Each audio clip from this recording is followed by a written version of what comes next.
My name is Ethan Carter, a resident of Brookstone Hills, a suburb of Phoenix, Arizona.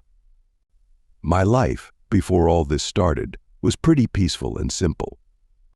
I was an architect who worked mostly from home, and a job that allowed me to spend a lot of time looking at the scenery around me and interacting easily with the people in my neighborhood. On calm mornings, when the sun was just peeking through the treetops, I would sit at my desk near the window, where I could see clean streets, meticulously maintained houses, and neatly trimmed yards. Brookstone Hills always felt like a nice place to live, where people respected each other and maintained a quiet atmosphere. For me, this is a neighborhood that is not very chaotic. The surrounding residents are quite private, not interested in jostling or fighting.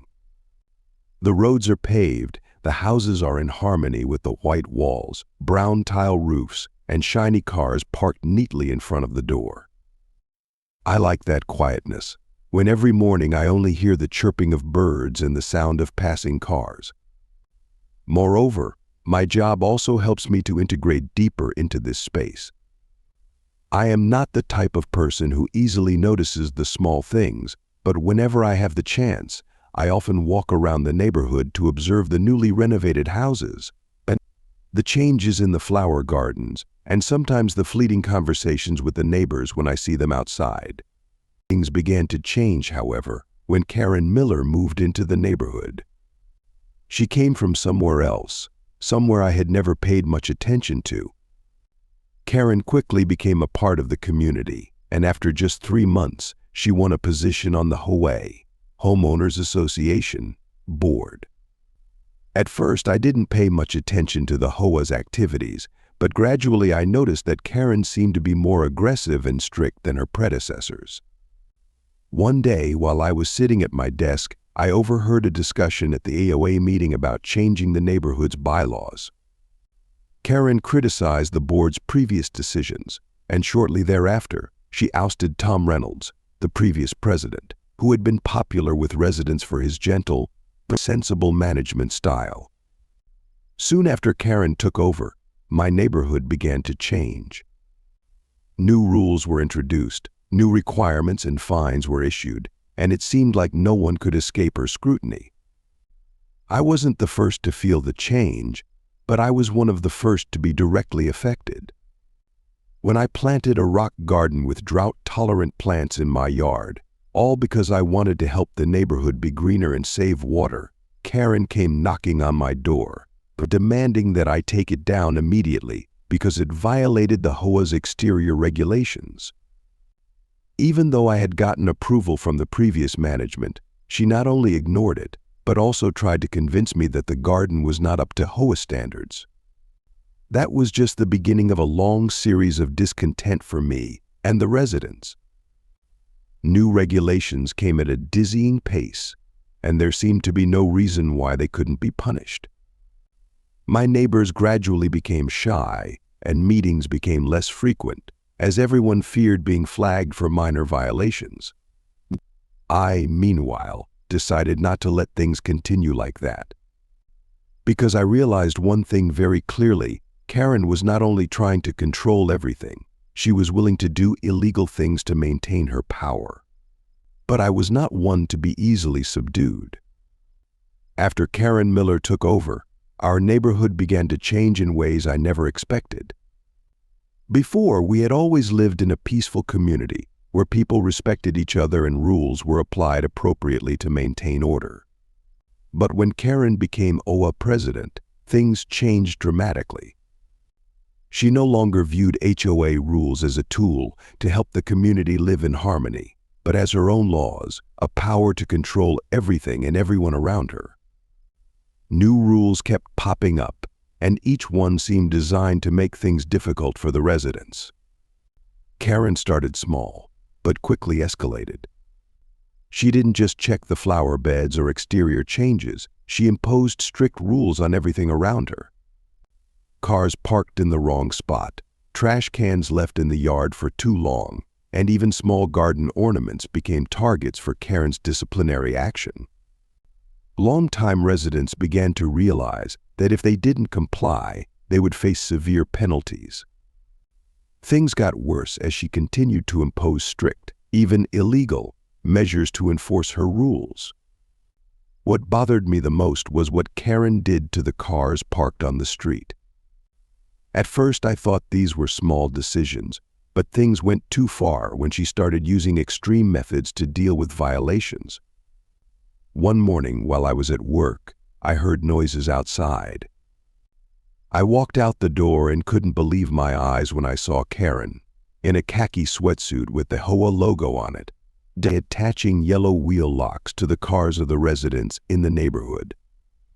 She held a lock as if it were her special tool for enforcing the rules. I knew immediately that this was not the action of a normal HOA president. This was an abuse of power, and I couldn't let it continue. The wheel locks were not only an invasion of privacy, but also illegal. I began to monitor what was happening. Karen, under the pretext of parking violations, began locking the cars of people in the neighborhood. To me, this was a clear sign that she was not only abusing her power, but also breaking the law. According to state law, only licensed parking enforcement officers are allowed to lock cars, and only in designated areas. But Karen seemed to have no regard for these legal requirements.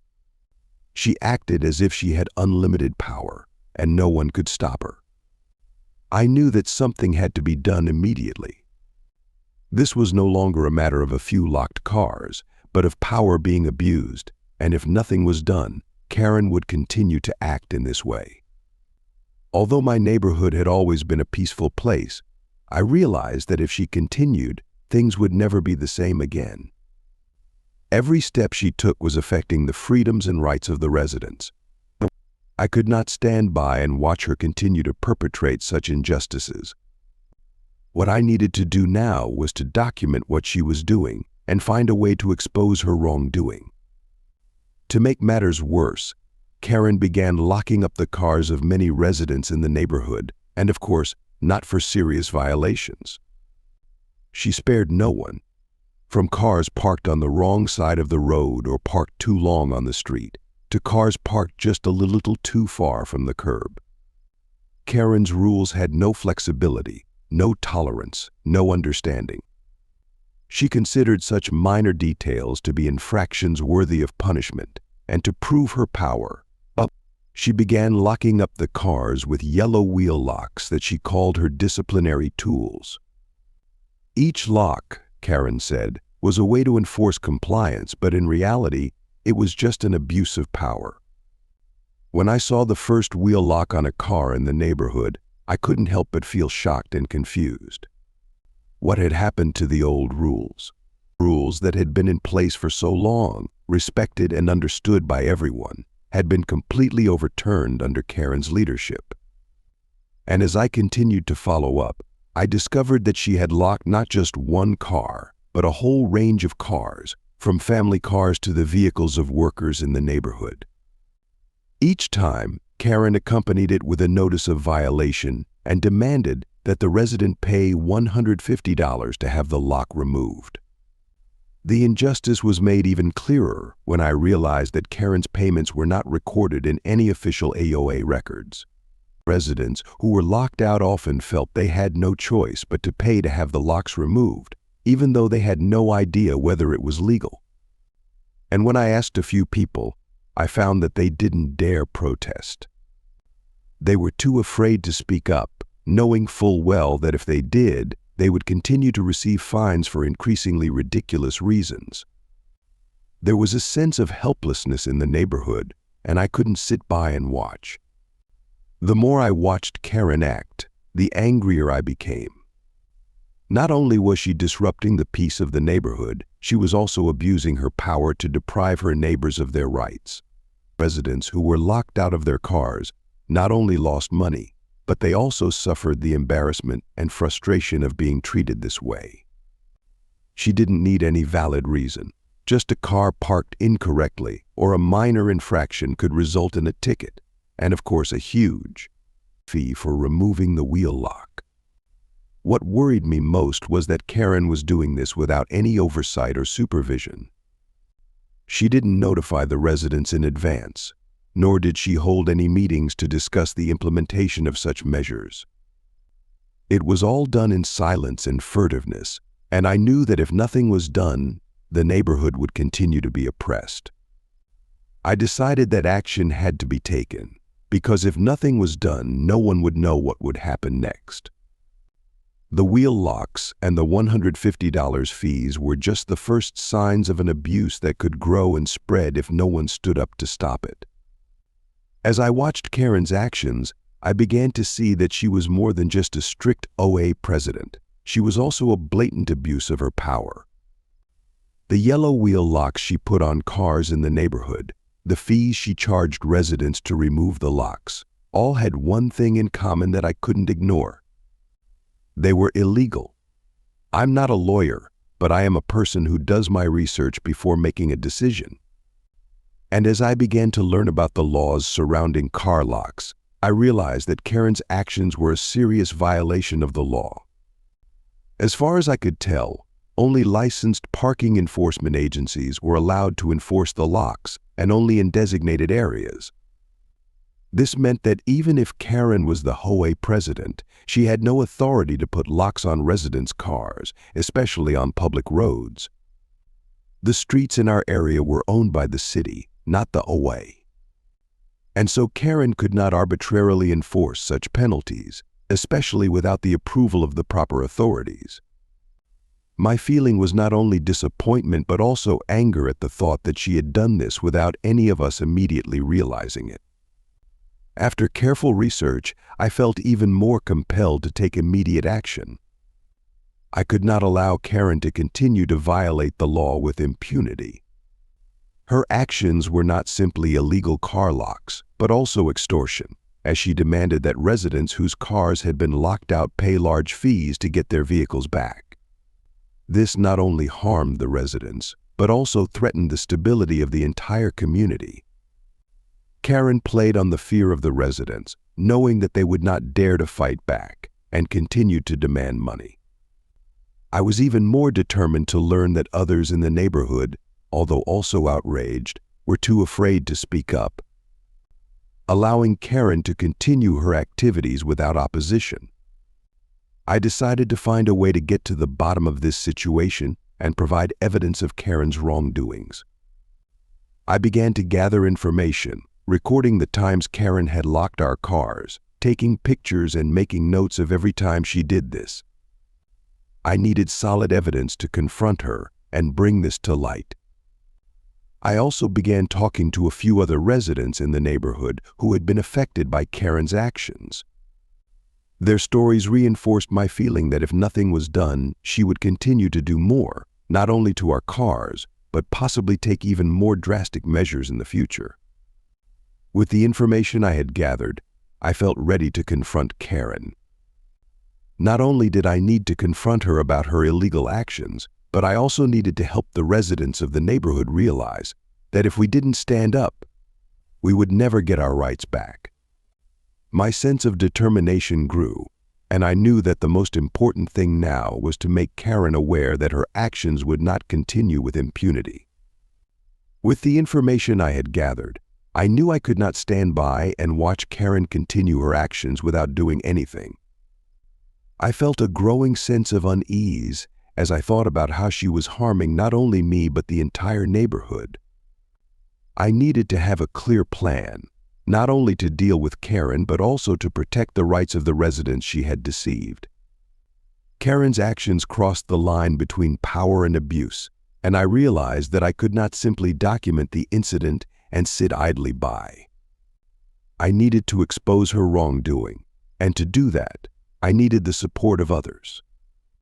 I began reaching out to a few residents in the neighborhood who I knew had been directly affected by Karen's actions. I needed to get their approval because I couldn't do much on my own. When I shared what I had learned about the illegal car locks and the fees required to remove the locks, people were surprised and confused. They had no idea that Karen's actions were illegal. But that was why they were so willing to participate in my plan. They agreed to share their stories, recounting each time Karen had locked their cars and forced them to pay without their legal consent. With the help of these people, I began to gather evidence. I took pictures of the wheel locks Karen put on residents' cars. I documented the fees Karen demanded, and more importantly, I began to document the violations of the law she committed. I realized that if I spoke up alone, I would not be able to gain enough traction. So I began to document the stories of other residents who had suffered Karen's oppression without any way to fight back. Each story, each testimony was a solid testimony to Karen's abuse of power. People like Mrs. Linda Thomas, a 74-year-old widow, and Zach Williams, a college student, were willing to share their stories of being illegally locked out of their cars. Each story was infuriating and made me more determined. Once I had enough evidence and support from the community, I began to formulate a detailed plan. I knew that if we did not act quickly, Karen would continue to lock other people's cars and demand money to remove the locks, while we had no right to protest. First, I decided not to rush to the authorities or report the incident immediately. I needed to make Karen continue to commit violations to have more strong evidence. I planned to have some residents intentionally violate parking regulations, park on the wrong side of the line, or park past street cleaning hours to attract Karen's attention. When she attached the locks to these people's cars, we would record the whole process and use these documents as evidence when confronting her. This would be a powerful blow to expose Karen's wrongdoings to both the community and the law. Meanwhile, I also began to approach Tom Reynolds, the former HOA president who I knew had been ousted by Karen. Although he no longer held any position in the HOA, I thought he would have a keen insight into the situation and Karen's violations. I spoke to him and told him about my plan, hoping he could provide support or additional valuable information about how Karen had abused her position. I couldn't do it alone, and with others involved, I felt like I was one step closer to bringing Karen to justice. With the evidence in hand and the support of the affected residents, I knew it was time for me to confront Karen. I could no longer allow her to continue to abuse her power and violate the law. And now, I am ready to step into this fight with the belief that justice will be served. That day, I knew it was time to act. After gathering enough evidence and getting the support of the affected residents, I decided that I would not just stand by and watch. Things had gone too far, and if I did nothing, Karen would continue to abuse her power. When I saw her continue her illegal actions, I knew it was time to step in and stop it all. The uneasiness inside me grew stronger, and a part of me felt that if I did nothing, I would just continue to watch these wrongdoings repeat themselves without any resistance. That morning, I had parked my car in violation of one of the parking regulations that Karen always used to punish residents. I had parked my car slightly off-center, enough to get Karen's attention but not impede traffic. I knew she wouldn't let this go. After parking, I started backing away from my office window, discreetly but assertively. I could feel Karen's footsteps from afar as she drove her silver SUV into the neighborhood, looking confidently at the cars parked off-center. I felt like I was being pushed into a battle from which I couldn't turn back. And then, just as I had expected, after Karen got out of the car, she walked straight to my car with a solemn gait, holding a yellow wheel lock in one hand. I did not rush out, but stood behind the window, taking in everything. I had imagined this scene many times, but now it was not just an act of injustice, but an opportunity for me to expose Karen's wrongdoings. When she began to bend down to attach the lock to the wheel, I knew it was time to act. I walked out of the house, keeping a calm face, and walked towards Karen. As soon as I got close, I took out my phone and called the police. When the police answered, I calmly announced, "Hello, I would like to report someone tampering with my vehicle." Someone is attaching a padlock to my wheel without my permission. This may be trespassing. I was sure that everything was well prepared and that this was the right step to end the injustice. After making the announcement, I continued to film and record Karen's every move. I could see the surprise in her eyes when she heard me calling the police, but she continued to carry out her actions with confidence as if nothing was wrong. When the police finally arrived, it was pretty clear. The officer walked up to us and asked what was going on. Karen immediately stepped forward and tried to explain that she was just enforcing the HOA rules, but I didn't give her a chance to say more. I immediately explained to the officer that the neighborhood was public property and that Karen's actions were against the law. It was illegal for her to lock her car without a permit. The officer began questioning Karen, and I could see the panic in her eyes. Karen argued that she had the right to enforce the HOA rules, but the officer was not convinced. After a few more questions, the officer informed her that her actions were a crime, and she was under arrest for extortion and locking her car. At this point, I felt somewhat relieved, but I couldn't deny the lingering tension. This was just the first step in bringing Karen to light, but it had already created a huge change in this community. Karen was arrested on the spot, and the surrounding residents witnessed the whole process. Those who had been deceived by her for so long also felt liberated, no longer having to live in fear every time they stepped outside. It doesn't feel like a complete victory, but it is an important first step in this fight.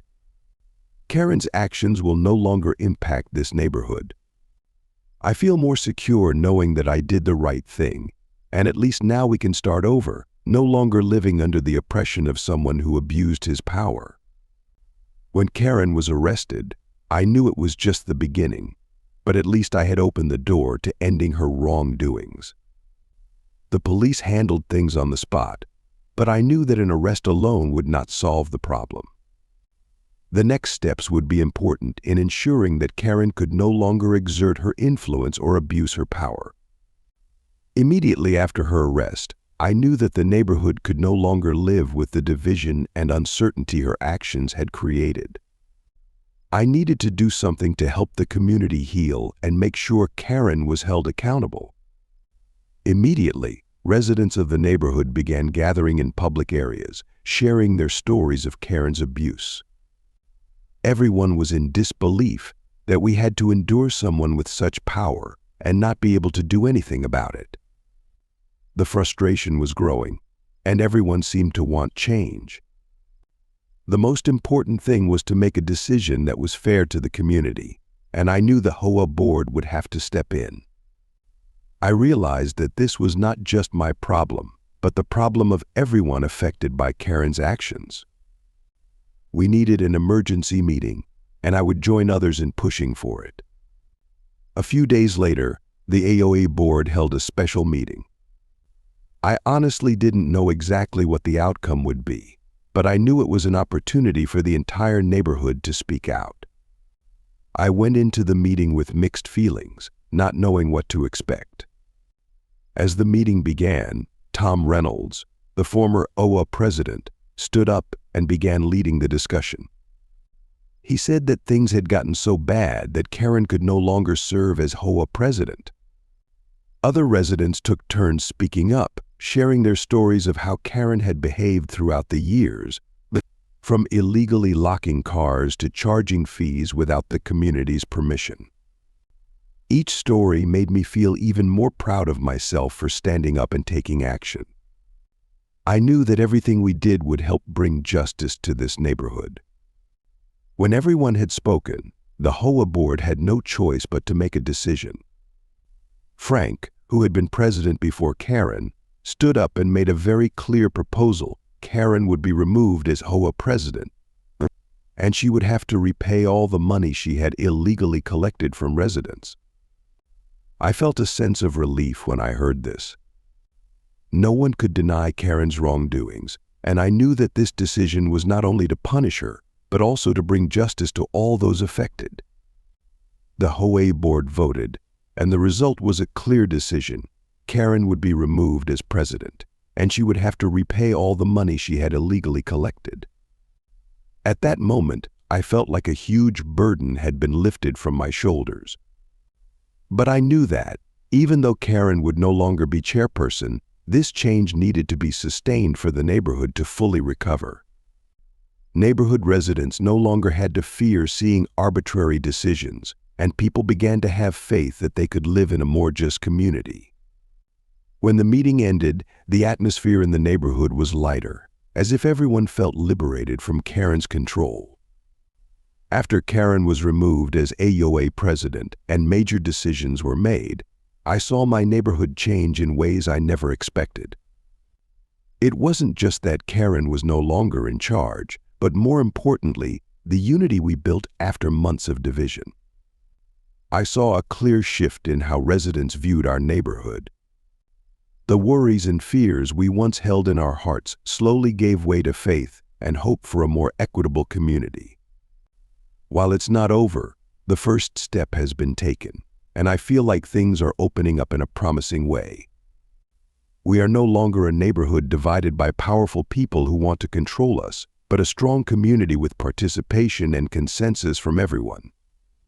After the situation was resolved, I started organizing meetings and sessions where people could share their opinions and contribute to the improvement of the neighborhood. I don't want to face the situation like before, when decisions were made without the participation of residents. This not only helps to raise the community spirit, but also makes people feel responsible for their own living space. The meetings are not only a place to exchange ideas, but also a place for us to understand each other better, rebuild trust and solidarity. I feel so proud to see the neighborhood slowly regain stability, and I know that the hard times are over. People have not only stood up together against the abuse of power, but have also begun to realize the importance of maintaining community values. I feel like I have contributed to strengthening the solidarity of this neighborhood, and that gives me an indescribable sense of our success. Every time I see residents working together, sharing new ideas for the community, I know that we are doing the right thing. This neighborhood is no longer just a place to live, but has become a family where people care and look out for each other. That is what I feel most proud of after all that has happened. After witnessing the changes in your neighborhood, do you feel that community participation is important to maintain fairness and transparency? If you are a resident in the neighborhood, are you willing to participate in discussions and contribute to community decisions after such events? Share your story with me in the comments section. Don't forget to like, share, and subscribe so you don't miss out on the next interesting stories. See you in the next video.